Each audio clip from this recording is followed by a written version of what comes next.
হাফেজ মাওলানা গোলাম রব্বানী সাহেব, হযরত হাফেজ মাওলানা গোলাম রব্বানী সাহেব, আমি হযরতকে কোরআন এবং সুন্নাহ থেকে গুরুত্বপূর্ণ আলোচনা করার জন্য সবিনয় অনুরোধ করছি।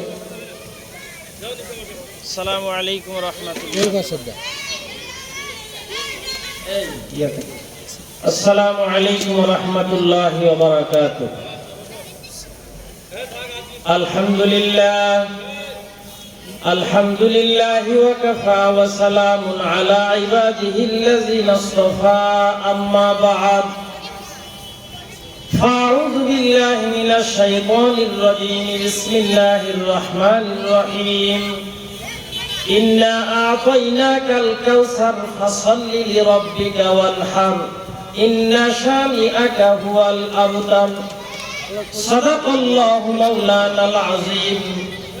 আল্লাহুম্মা সাল্লি আলা মুহাম্মাদ ওয়া আলা আলি মুহাম্মাদ কামা সাল্লাইতা আলা ইব্রাহিম ওয়া আলা আলি ইব্রাহিম ইন্নাকা হামিদুম মাজিদ।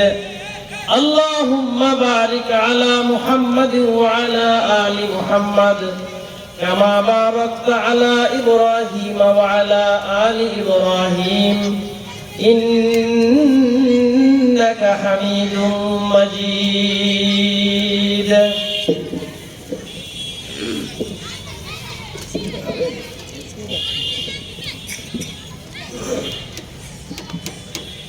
আলহামদুলিল্লাহ, আল্লাহ তাআলার অনেক শুকরিয়া, যিনি আমাদেরকে এমন একটি বরকতময় মজলিসে দুবলাগাড়ি মাদ্রাসার বার্ষিক মাহফিলে আসার তৌফিক দান করেছেন। এই জন্য আমরা সকলেই কালিমাতুশ শুকর আদায় করি আলহামদুলিল্লাহ। সময় খুবই সংক্ষিপ্ত, এই জন্য একটি হাদিস শরীফ এর অনুবাদ করি আমি শেষ করে দিব আমার কথা।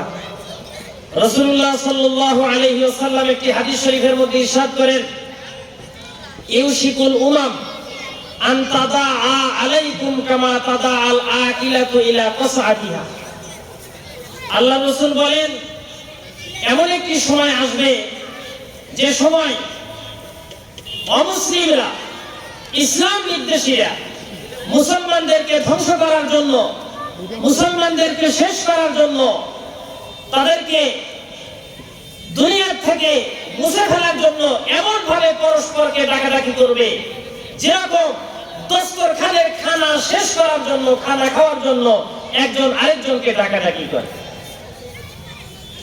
সাহাবায়ে কেরাম জিজ্ঞাসা করলেন, ফাকালা কাইলুন ওয়া মিন কিল্লাতি নাহনু ইয়াউমাইযিন, ওগো আল্লাহর পয়গম্বর, ওই সময় কি আমরা সংখ্যায় খুব কম হব?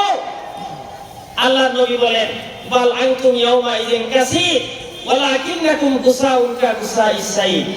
না, তোমরা ওই সময় সংখ্যায় কম হবে না, বরং মুসলমানেরা সংখ্যার হিসাবে অনেক বেশি হবে, কিন্তু মুসলমানেরা তাদের পরিস্থিতি এমন ভয়াবহ হবে যে পানির স্রোতে ভেসে যাওয়া খড়কুটোর ন্যায় মুসলমানেরা ওই রকম খড়কুটোর মতো হালকা হয়ে যাবে। এবং আল্লাহ রাসূল আরো বলেন, ওয়ালা ইয়ানজিআন্নাল্লাহু মিন কুলুবি আদুবিকুম আল মাহাদাতা মিনকুম। মুসলমানদের যে একটা প্রভাব, মুসলমানদের দেখলে যে একটা ভয় লাগে, এই ভয় ইসলাম বিদ্বেষীদের অন্তর থেকে একদম দূরীভূত হয়ে যাবে। এবং আল্লাহর পয়গম্বর বলেন, ওয়ালা ইয়াকুযিফান্নাল্লাহু ফি কুলুবিকুম আল ওয়াহান। মুসলমানদের অন্তরের ভিতরে ওয়াহান ঢেলে দেওয়া হবে। সাহাবায়ে কেরাম জিজ্ঞাসা করলেন, ফাকালা কাইলুন ওয়া মাল ওয়াহান ইয়া রাসূলুল্লাহ, ওয়াহান আবার কি জিনিস? আল্লাহ রাসূল বলেন, দুইটা জিনিসের নাম হলো ওয়াহান। একটা হলো হুব্বুদ দুনিয়া, দ্বিতীয় নম্বর হলো কারাহিয়াতুল মাউত। এই দুইটা কারণে মুসলমানেরা ধ্বংস হয়ে যাবে। একটা হলো দুনিয়ার মোহাব্বত, আর একটা হলো মৃত্যুর ভয়। এই দুইটা কারণে মুসলমানেরা বিপদের মধ্যে পড়ে যাবে। মুসলমানেরা সংখ্যায় বেশি হওয়ার পরে তারাই অপদস্থ হবে, তারাই লাঞ্ছিত হবে, তারাই নির্যাতিত হবে, তারাই নিষ্পেষিত হবে। মুসলমান ভাইরা আমার, আজকে আমরা যদি বাস্তবতার দিকে তাকাই, আমরা যদি বিশ্বের পরিস্থিতির দিকে তাকাই, তাহলে আমরা দেখতে পাই সারা বিশ্বের ভিতরে 250 কোটি থেকে 250 কোটি মুসলমান বিদ্যমান থাকার পরেও আজকে কোটি কয়েক অমুসলিম ইসলাম বিদ্বেষীদের হাতে মুসলমানেরাই লাঞ্ছিত হচ্ছে, মুসলমানেরাই অপদস্থ হচ্ছে, মুসলমানেরাই অপমানিত হচ্ছে।